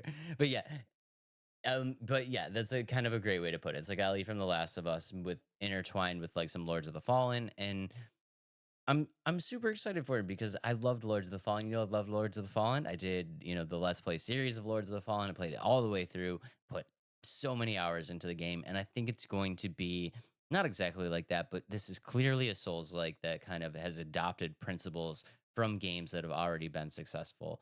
And I'm fine with that. And I think, like I said, I'm a Souls. You guys know I'm a Souls player, so anything Souls like, I'm excited for it. But this one, I do think is going to be very well done. I don't have much to say about it other than the fact that when I first watched the trailer, I was like, yeah, this is like Lords of the Fallen. Like, that's exactly kind of what I thought. And I never even played the game, but watching you do the Let's Plays, it definitely gave me elements of Lords of the Fallen. Um, Anything about the gameplay yet, or is it so new where they don't have much about what the gameplay is going to be? Gameplay wise, there's a lot going on here, and I think the first thing that you need to know is this is a free to play game. Did you know that? Oh, I did not. That's interesting. Okay, so this guys is actually going to be a free to play game. And what's going to happen here is that you have multiple playable characters, and these characters are called emissaries. And the emissaries, you're called an emissary because you are one of the few people that has the ability to travel back and forth from the normal world to the para. And what's happening here is that throughout the game, you're going to be finding and rallying these emissaries, which is like kind of like your start goal of the game. So I believe what's going to happen is you're going to start off as one character, and as you progress through the story, you're going to meet more and more people that are going to join your kind of crew, so to speak. And then once you have these people kind of in your good graces and part of your crew, you're going to be able to switch back and forth between them. And each one of them is going to have like its own play style. So this is going to kind of work as like the class system. And the thing that I thought was really interesting and that you might actually like is that once you get players into your kind of your crew, your bubble, your crew, for lack of better words, this is a 3-player multiplayer. So you can jump in and we can co-op it together as a free to play game. Free to play game, even though we just kind of crapped on live service free to play games. The thing with this one though is this is a free to play co-op Souls like. I've never seen anybody do this before. Because here's the thing, right? What do you hate most about Souls likes? I can't beat them. Dying to enemies a billion times, right? Now we can die together. Would you feel better if I came with you and we just kind of kicked its ass together? What if we died together 1,000 times too? But would we though? Because you're Dave here, Mr. Major League Gamer of Souls like is never gonna die. But no, yeah. I'm not Major League Gamer, but I'm just saying, like, these bosses, like Souls like bosses are meant to be beat. Like you're meant to kind of figure out how to beat them. And I feel like once you bring it's like, you remember when I was playing Lords of the Fallen and I was like, I did a summon, that's cheating. Like that's blasphemy for Souls like, is like bringing a summon with you to help you beat the boss. Like that's kind of what we're doing here. But it's co-op. but it's okay because it's a free to play. Yeah, it's supposed to be like that. We're supposed to play it together. I could see it, I guess. Maybe I'll play with you, Dave. Hey, you played X Defiant. I have to play this with you. There's no reason why I cannot play this game with you. I think you might actually really like this one because, again, like I said, we can play it together, and these bosses are very challenging. But when you figure out what you need to do to beat them, and you have two different sets of distractions for these bosses, it makes it so much easier because they're not relentlessly focused on you. You know what I mean? Like you kind of need that situation. A lot of people that don't like Souls likes or don't like Souls games, they kind of need that situation to take a step back and kind of regroup. You never get that when you're playing solo because these bosses are just so aggressive that they just come after. Yeah, they're just all in your face and it's just nonstop barrage until you're dead. Where it's like if you have this kind of other player distraction, it gives you a little bit of that buffer. And I think this is a very interesting idea. I've never seen anybody do an on like a co-op Souls like this. I've never seen it happen. I wonder though, is the bosses going to get kind of like a companion like you get like on your back? You know what I'm talking about? Like how he has that little girl. What if the bosses get like a side boss where that person's always getting hit and the main boss is going after another person? This is a very interesting topic and something that I'm kind of impressed that you brought up. But yeah, there's so specifically in some Souls games and some Souls likes, if you do bring a summon with you, it does make the boss harder. It makes the boss tankier. It makes it harder to get rid of the health bar. So I'm not sure if they're going to introduce some type of waiting system like that into the game, but inevitably, I don't think that they're going to increase the difficulty of these bosses so much that it makes it not worth bringing another character with you. Because again, it's a free to play co-op experience. They want you to play together. So I don't think that they would like nerf you so hard that you're just like, dude, we can't play this together. Like it just, you know what I mean? Like they kind of want you to go that direction. Going along with that. So, like you said, I don't think they're going to completely overhaul this character so much where you can't beat it with somebody else. But I don't think it's going to be a character you can really beat on your own because, yeah, I just don't think it's going to be like that. Because what was that one Souls like that I played by myself that really wasn't a Souls like? Do you remember? I did a review on it. Crap, I'm blanking. One second, I'm gonna look it up. But essentially, I played the game by myself, and every time like I came up across come to fight a boss, there's always like a bunch of little enemies that I had to fight around it, and it was just overwhelmingly hard because I couldn't beat the boss by myself, and it was so frustrating. But essentially, what game was it? Atlas Fallen. Oh yeah, Alice Fallen. Yeah, so I played that game, and the boss was always hard no matter what. And I think if you would have brought your co-op partner, it would have been a different story. I don't know. This just doesn't feel like that game. Like it just feels like a game that's entrenched so much in the Souls lore, like aesthetic and like it just feels like a game where you're not gonna fight a bunch of little bosses. Like you're gonna go into an arena and just fight like a gigantic boss and that's it. Like, or in those arenas, there's a big boss, but there's spawns of like mini enemies that would just like come after you when you're trying to fight the big boss. And that's why I quit that game. I was like, I'm getting so mad because I couldn't fight the big boss because the big boss was actually pretty easy. It was just the annoyance of everybody else. Yeah, I mean, I would be like, and again, I could be wrong. We'll have to see when it comes out, and maybe we'll see when we get some more gameplay. But I would be hard pressed to think that a game like this would do that. And I'm honestly kind of surprised that Alice Fallen did it too. Because just looking at the aesthetic of the game, it just feels like I said, they're so entrenched in just the aesthetic and the look and the lore of Souls. That's not a thing. Like it's typically not a thing to have a bunch of little enemies running around. I mean, Souls and Souls likes is typically one on one, you against some gigantic something that wants you dead. So again, I could be wrong. I mean, it's definitely a possibility, but I don't know. Just first glance, it just doesn't look like it's gonna happen. It's not something that I would be worried about. Okay, sounds good. Well, then I'll play it with you, Dave. Let's go. Yeah, let's go. But it's Let's gonna be a while. go. 2025 for this one. Don't worry, I'm gonna keep on you. Yeah, let us know in the comments. Are you excited about this game, Ballad of Antara? I can't roll my R's. Ballad of Antara. Antara. It was very spitty. Yeah, I can't do it. I tried. But yeah, let us A for, know. A for everybody. A for effort. Is this another PlayStation exclusive? Yeah, I think a lot of Yeah. these came from the PlayStation State of Play. State of Play. Play Yeah. of State. Play of State. State of Play. Yeah, another PS exclusive here. So you know what that means, Dave? Yeah. We're talking I a lot know. of PlayStation. It's time to do a draft of the best PlayStation game. So flip that coin. That was a good flip, That was dude. a high and solid flip. Do I win? I get my first pick. You're cheating. You've switched the coin. I did not. It's 2 heads. I haven't won one in forever. That's so Told funny. you. All right. I've been slowly filing the coin down so it's weighted on one side. It's okay. Okay. We're not taking the same first We are number not. one. I you know know you're number that. one. Yeah. Yeah, you know the number one. This is a draft of the best PlayStation exclusives ever. Ladies and gentlemen, with my first pick, there is only one place to go, and of course, we are going with Bloodborne.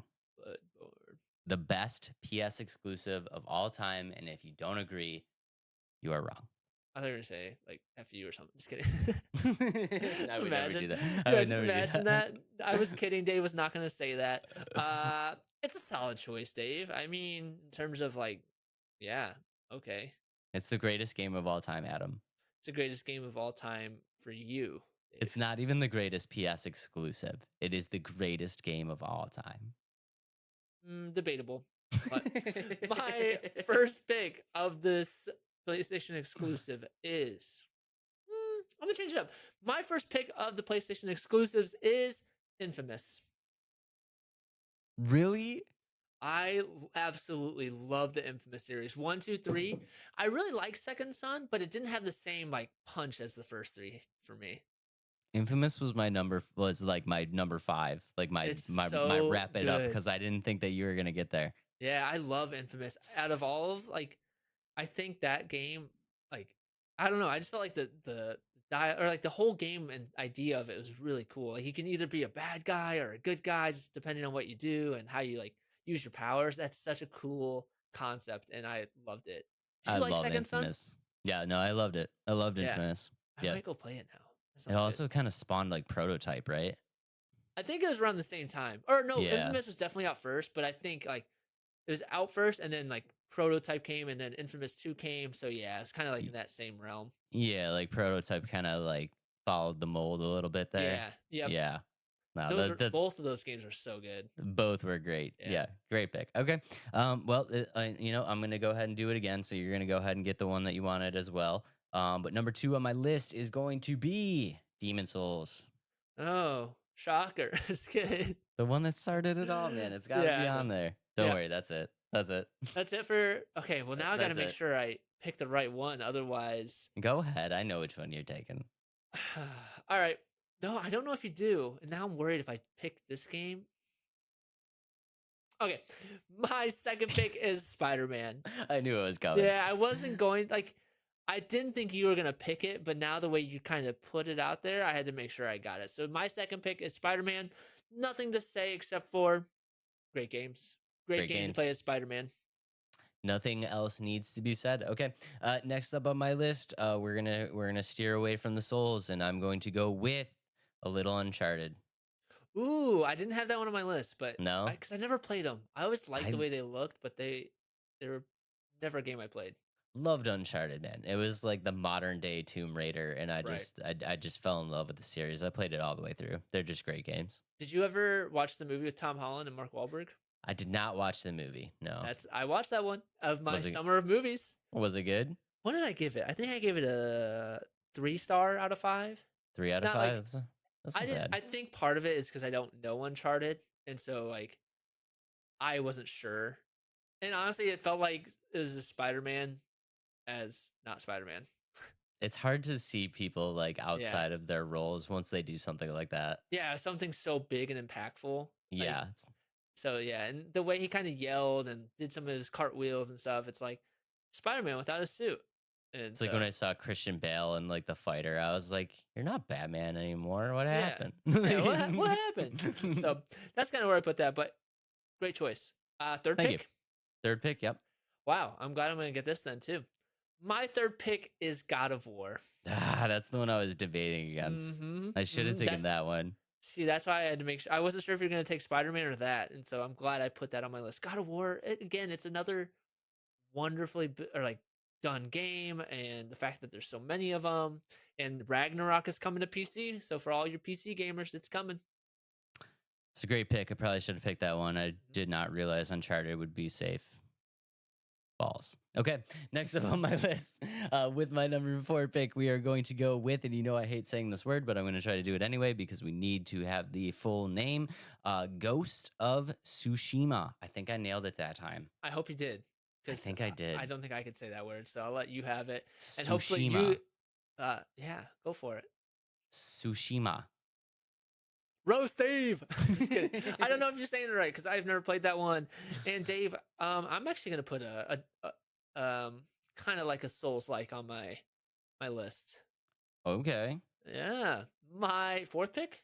Fourth pick. My fourth pick is Horizon series. You did it. I did it. Yeah, I put a Souls-like on my list, Dave. I had it on my list, but I had it further down. And you wanted me to pick a Souls-like kind of game. I know you love the bow and arrow, man. I just had to save it for you. Yeah, I appreciate that. Yeah. That. Did I tell you I tried going back into it?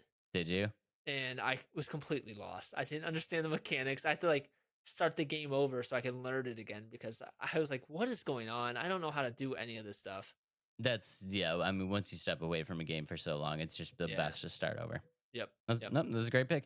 Okay, next up on my list, number 5. This is the last one, huh? Yep. Oh, what do I do? Do I go retro or do I go new? Retro or new? A new retro. New. I mean, yeah. Technically, this is a new retro. Oh, I'm gonna do it. We're gonna show my age here. I'm gonna go all the way back to the PS2 era, and we are going to go with Shadows of the Colossus. This game was my first introduction into fighting gigantic bosses. That's pretty cool. Yeah, that's a good pick. I love some Shadows.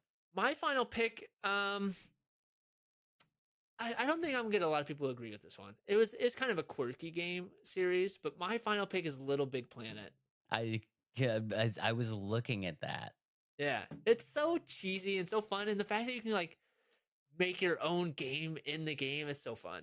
I just remember like when that came out with the PS3, and I was just like, "This is such a creative idea." Yeah. And then just for whatever reason, I just stopped playing it. But yeah, I was definitely like reminiscing about Little Big Planet. Mm-hmm. It's like the original Mario Maker. Right. Yeah. Original Mario Maker is kind of like the same time as Roblox, I think, when Roblox is starting to get big. Yeah. I think. I could be wrong on that one. But that's our list. Let us know who deserves to be on the list. Some honorable mentions here. Gran Turismo, Killzone, and then Ratchet and Clank. Probably get some slack for Ratchet and Clank. No Ratchet and Clank. I know that's not on there. A quick shout out to Until Dawn. You know, I love the dark picture stuff, and Until Dawn is probably, even though it's one of the earliest, it's still one of my favorites. So needed to be on the list. I think it's coming to Xbox.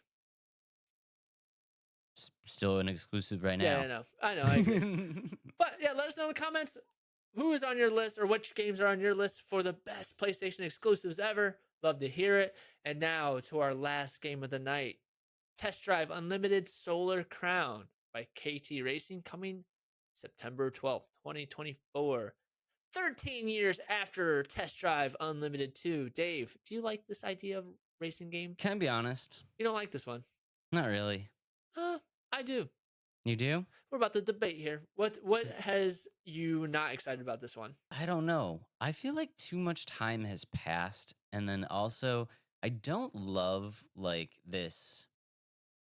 I don't know, dude. Like, I don't love the introduction of like story into racing games. It just doesn't. It just never works for me. I don't really know if this is going to be so much. Yes, it's going to have like the story elements, but I think what's going to be more important about this game is leveling up your player to rise in the ranks and like put effort into buying your cars and like rising the factions. I don't think it's going to be solely focused on the story, because I know what you mean. Like, what is it? Forza, and then the Crew Motorfest. Like, it's all about the festival and all this. I'm like, yeah, I don't really like that. But I don't know if this one, like, I think it's gonna play a role, but I don't think it's gonna be so important to the gameplay? I mean, if as long as it's not, like, I'm okay with it then. But like, I don't know, it just feels very story driven to me. And like, I'm gonna be honest, Need for Speed is like the biggest offender of this, of just like just horrific campaigns. Early ones were good though. Like Early the ones, yeah, no, Most early, Wanted was fun, but once it yeah, got to what's the most recent one where it's like the neon, like yeah, the with the neons, NFS or yeah. whatever. Yeah, I did not like that one. That one was That really bad. just so corny and cheesy, and you're just Yeah. like, ugh, this is so cringe right now. Yep. I just But want to race cars. Like that's I don't know. I don't know. I just like in a racing game, I just want to race cars. So for me, the only thing that really matters is like the driving ability. And I feel like at this point, like if you only care about racing cars, then you should probably only care about like Gran Turismo. Because I mean, who's gonna do racing cars better? Assetto Corsa. Well, okay, I know but what you mean. like Yeah, I know what you mean. yeah, you But know what I mean? out of the three, like out of Forza, the Crew, and other racing games, like those two specifically, this one actually has me a little bit more excited than those two, and I'll kind of tell you why as we watch the trailer, or to kind of describe the trailer. This one's taking place in a 1-to-1 ratio of Hong Kong, um, and I don't know if it's essentially taking place in the future. You'll see, like if you're just listening, or it showed the trailer. It started in like 2030, but now it's back to 2027, and essentially all they're describing is just trying to rise up in the ranks in the streets of racing, and yeah, it's just showing a bunch of cars and saying it's a competition between a bunch of people. um yeah, And is this cinematic or gameplay? I think it's a mix of both, and there's a lot of gameplay online, and it looks really good. That's another thing I really like about this game. I think it has a little bit more of the realism aspect. So not, it's not photorealistic, but I think the graphics of it are really well done. See, I'm gonna debate you there too because I feel like Look at that. it kind of looks last gen to me. I don't think so. Maybe it's just the way you're watching it right now on our bad screen. I had it in my notes though when Oh, like okay. I was watching trailers and gameplay and prep for this. It just Oh feels yeah. I mean, it the just character models, I think so. Like character models are real bad. Like Yeah. the I don't know, just the gameplay itself. I just feel like you're only okay. So this We're is out the there. thing. That was some good water looking stuff. It's even the cars. Like the best thing on the car is the license plate. I don't know. I think the cars look just fine. I don't think there's anything wrong with them. I think they look good. I don't know, dude. It just feels last gen to me. I don't see why do you say that? I don't know. What? It just feels like a PS4 game to me. It just doesn't feel. It just doesn't feel like what I'm like. It doesn't feel like the graphics that I'm expecting right now. I think it's hard to make the graphics so photorealistic in a racing game that has a 1-to-1 scale Hong Kong. I think that's like the same thing as saying like, yeah, you want GTA to be absolutely perfect, like to look like real life. See, but I don't want GTA to be absolutely perfect, and I don't expect GTA to. I think this is the biggest thing for me, right? When it comes to racing games, there's only one thing, and that the only thing that matters is racing gameplay. And I feel like you need to like really wow me or like knock me out of the park with the racing gameplay because everything else is secondary. And this just it doesn't look bad, but it didn't like blow me out of the water. Okay, you're saying it looks like a last gen game. Is that Right. because of the graphics? Yeah. But you said the sole focus needs to be on the racing. Right. It needs to be the racing experience. Yeah, the racing experience is how the cars drive. And No, the racing experience encompasses everything for me. It's how the cars drive. It's how everything looks. It's how the environment around me looks when I'm driving through it. Like and I think that's what they're there's doing with this game. I don't know. It doesn't look like that to me. They're putting emphasis on engine sounds. They're allowing you to customize like different tints, let you roll down your windows. They're making it about the car. I mean, I don't know. I feel like we're at a standstill right Yeah, now. we might be at a standstill. It looks good. I don't think that it looks last gen. And Dave, you think otherwise, and we're disagreeing. And it's okay because we're good friends here. But I'm gonna quit the podcast after today because you don't agree with me. Just kidding. No, Does it but look bad? Okay, hear me out. Does it look better than Gran Turismo? no, I don't think any games would look better than those kinds of games though. When did Gran Turismo come out? But the thing with Gran Turismo, it's not open world. I think the world is so big and it wouldn't run very well if you it wouldn't run if you tried to put that much graphic detail in such a huge game. Name an open world game where it's just like absolutely stunning through and through the whole game.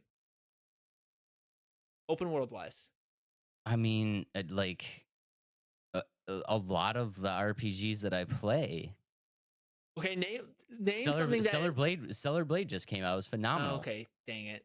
Yeah, that one does look really good. Yeah. That's what I'm saying. I feel like we've reached a new pinnacle. You know what I mean? And like this game didn't get there. How long has this game been in development for? I have no idea. Did they make the switch to Unreal Engine 5? Probably not. I don't know. I don't know. Yeah. I didn't look at that. But I think, and then adding the multiplayer aspect. Okay, how about that? Open world multiplayer MMO game. That's fun. Being able to race with your friends is fun. No, I'm saying which games you think look stunning as an MMO game. I don't know. I don't play them. Exactly. Okay, that's fair.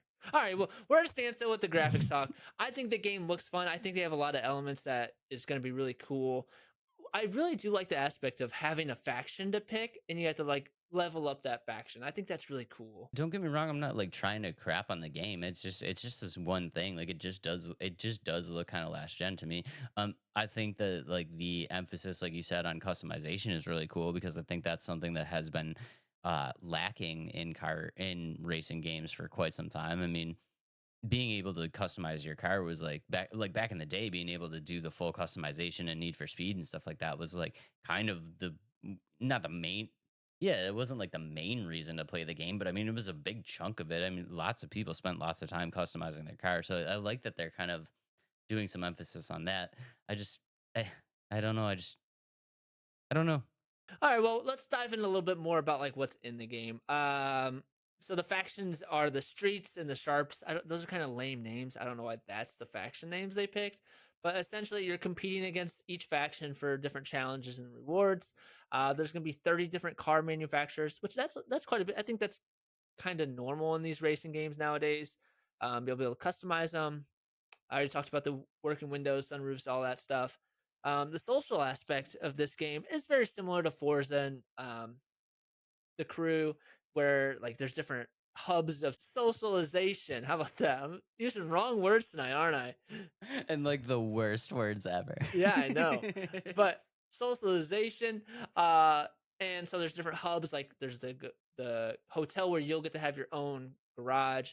And I found this kind of weird and kind of lame. You can only showcase 6 cars at a time. They say there's plans to increase it, but like I feel like that should be like at least like 10 to 15 cars. Like, but I also have some other things to say about that. You can hang out at the dealerships, workshops, clan HQs, and it's a game you can play alone or with your friends.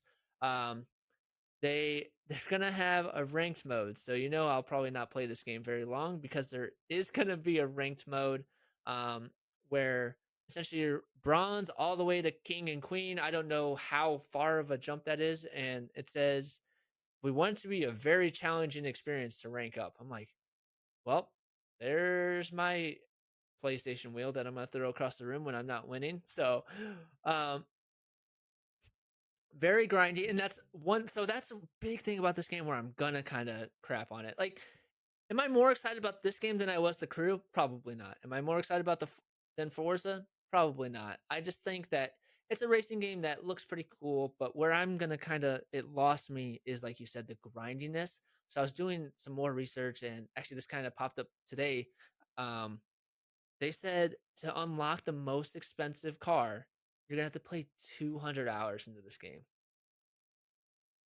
Way too long, and there's gonna be probably videos of people like, oh, this is how you get the most coins fast, and like trying to find those videos is lame too. Like I don't want to have to do that. I just want to play and get my cars that I want fast. I will say though, with the Crew and Forza, like they punch cars down your throat. Like they put so many cars, like, oh, here you get this car next, you get this car next, and it's like, okay, but I don't know, like I haven't got to experience any cars because I have to use this next car, and like, and there's a new one right away. So I do like that aspect. Like you'll have to work with your car and get to know it a little bit, but the fact that it's gonna take 200 hours to unlock a car is crazy.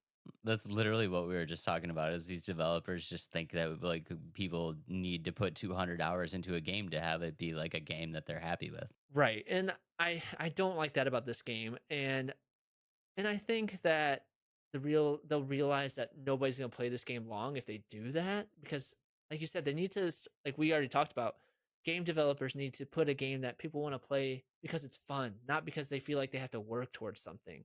Like I mean, I take that back. Like you want to be able to like feel like you have to work to something, but you want to have fun doing it. You don't want to feel like a grind the whole time. And even with like that, the person I watched that played the beta or the early access or whatever he did, he said that he had to do the same race over and over, and like there wasn't enough races to keep him occupied. I'm like, that's a bad sign. I granted it's early on, but that's like if you're already doing that, and then they even like this, they highlighted this as a positive. You play the same race over and over, and the AI gets harder. Like I'm like, what? Like how's that fun? Like I don't want to do the same exact route 10 times, and just the AI gets harder. I mean, this is like kind of the classic situation of needing to find this quote unquote happy medium. And the way I kind of think of it is like when you're looking at an objective like this, did you did you enjoyably work towards a goal, or did you move past that into just going through the motions territory? You know what I mean? And that's what game developers need to find. They need to find that that part in the game where you feel like you've achieved something that you should be proud of, but not take it so far that you feel like you're just going through the motions. You know what I mean? And it's I don't know, to me it doesn't need to be that much of a challenge, and for me developers always take it way further than I think it needs to be. Conversation, they're just trying to grab your time and not giving you an experience. And we can keep beating on that drum, but I mean that's where it's at right now. It's like I don't want to have to grind this car for 200 hours to unlock it. Like no, I'm not going to do that. You'll have my attention probably 30, 40 hours, and then I'm going to move on because I can't unlock anything in that span of time. And um one thing I think this game does a lot better, and yeah, you said it has that little story element, and I think what they're not really pushing is the whole uh what is it called? The like the festival. Like I'm glad this game doesn't have a, oh, you're in the crew festival, Forza, jump over cars and Hot Wheels. Like I feel like they have a little bit more step to the realism, and you can see it in the way like the cars drive a little bit. Like if you hit something in this game, like you slow down. But like you play Forza or Forza or the Crew, you run into a light pole, you're still zooming 130 miles an hour. If you drive on the grass a little bit in this game, it's going to slow you down, and I think that's really cool. I mean, definitely focus on realism. I know it kind of craps on the graphics a little bit. To me, it does look a little it does look a little last gen. I'm not gonna lie, but I mean that's just my personal opinion. I know that people are excited for this game, so I'm wishing it all the best. And like at the end of the day, it's a driving game. Like driving games are always fun, especially if you have wheel support and stuff like that. Like they're always a good time, at least for a little bit. And so right now for me, this is about like a sideways, almost up for me, but just the fact that it's going to be so grindy is not going to be a game that I'm going to stick with long. But other than that, I think they're doing things right. They're bringing back a game that people loved back in the day, and I think test drive fans are going to be very excited for this game.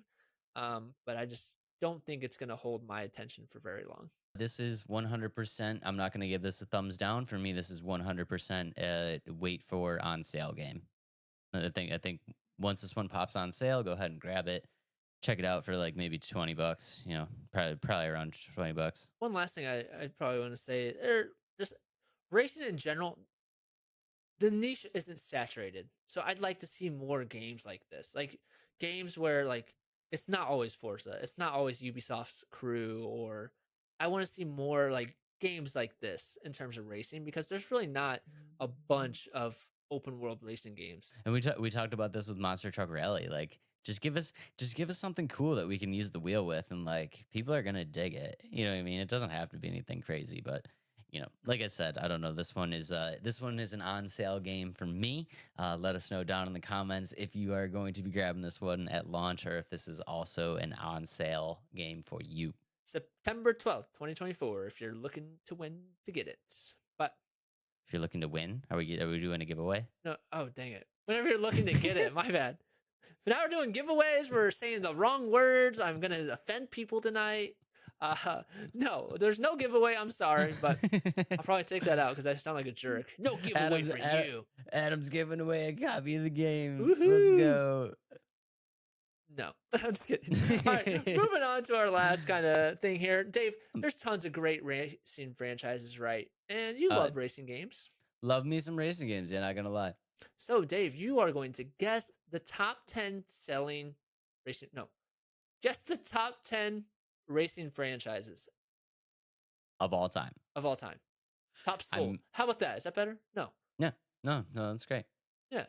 I feel like I'm saying it wrong, but okay. Let's go for it. We're gonna make it work. Okay. Let's go ahead and get started. Forza's got to be on the list. Forza is. Hold on. Forza's number 7. I'm sorry. Yep. Okay. Gran Turismo.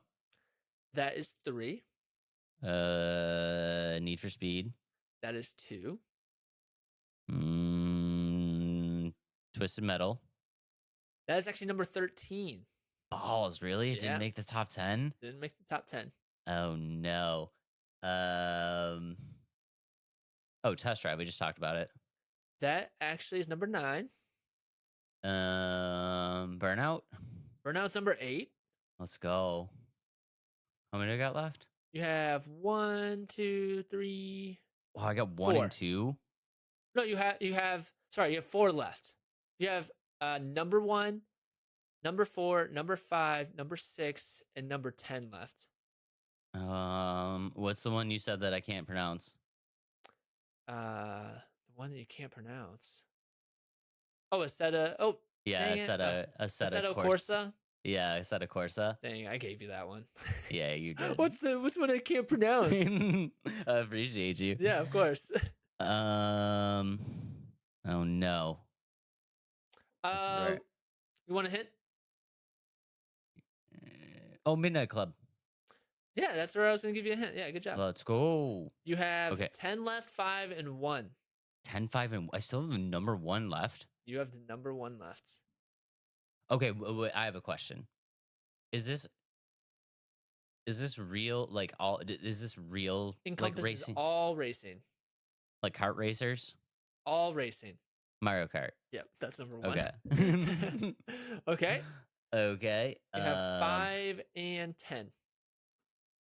What the hell am I missing? All right. I don't know if this is true, but one of your hints is more. It's more a mobile racer, I think. More of a mobile racer. I don't know if you're gonna get this one. Do you want me to just give it to you? Yeah, I don't play mobile racing. Asphalt. Asphalt. I've never heard of that. Asphalt Colin McRae Rally. I think it's a racing or like mobile. Oh, series. I think that's a Moto X. That's like Colin McKay's like a Moto X guy. Oh, is he really? Yeah, or like a dirt Okay. track. Yeah, that's the one you got. And the last one, you want to hit? Yeah. Your number 5. What's Yeah. the person in the front left seat? What do you call them? The driver. Yeah, that's a series, I guess. It's just called Driver. Yeah, driver series. I don't know. That was 2 games on the PlayStation. How is that the best selling? That's number 5. Is it really? Yeah, number 5 out of 10. Is there more than 2 games in that series? I have no idea. You know the funny thing about Driver? What's that? The original Driver came out for the PS1. You know the hardest mission in the game was the tutorial mission. Was it really? Yeah, because you literally had to do like everything that you could do in the game in this like little parking complex, and you had to do it in less than a minute. And the Really? list was like 20 things long. It was like you had 1 minute to do this, and they wanted you to do a figure eight. They wanted you to do a slalom. They wanted you to do a burnout. They wanted you to do like like a donut. They wanted you to slam on the brakes, hit 60 miles an hour. It's like, dude, you gave me 1 minute to do all this. I can't beat the training mission. Yeah, Like no way. That's crazy. Those are that the is worst, but absolute worst. I'll give you the rest 11 through 14. You have EA Sports NASCAR at 11. You Oh, I have forgot NASCAR. F-Zero. You already got 13 Twisted Metal. 14 was V Rally. I'm surprised like or like F1 isn't on the list, and I guess the crew isn't doing that well, but I don't know. I am surprised F1 isn't on the list. Yeah. Yeah, because F1's like F1 kind is of blown up. F1 is like super popular elsewhere. It's Yeah. kind of like soccer, like Yeah. in the US and Canada. It's like well, Canada not so much, but like in the US, it's just not that popular. But like throughout the rest of the world, it's just like crazy. Right. I wonder if this is highest sales in the United States. I wonder if that might be it. Mm, Maybe. I don't know. But Yeah. great episode, man. That was great fun. episode, buddy. We should keep practicing things more. Yeah, I think so. I think this take two is much better than what was happening with the first day. Yesterday, I was trying to hold my mic, mess with my slow laptop, trying to fix my lighting. The room in here was like 90 degrees. So, look, I didn't say I was hot today. I was so stressed out and frustrated yesterday. Am scorching. And yes, yesterday you were very frustrated. Frustrated yesterday. But great episode, Dave. Episode 49 in the books. Very excited to keep it moving with episode Very 50 excited. next. Coming up on episode 50, which is absolutely crazy. So thank you guys very, very much for everything. If you have not, consider hitting that like and subscribe. It really does help the channel grow. We are going to be hitting our next milestone very shortly here, and we cannot thank you guys much. Nope, those aren't words. We cannot thank you guys enough for all the love and support. Adam, what you got for him? If you're not following us on all social media, please make sure to do so. Let's Talk Nerdy Podcast. Check out the Discord. Bring the nerdy conversations off the episodes. We'd love to keep it rolling with you there, and let Dave know about your if you do aquascaping. Yeah, let me know about the aquascaping. Love you guys very, very much, and we will see y'all on the next one. Peace out, nerds. Oh, and make sure to check out Summer Games Fest.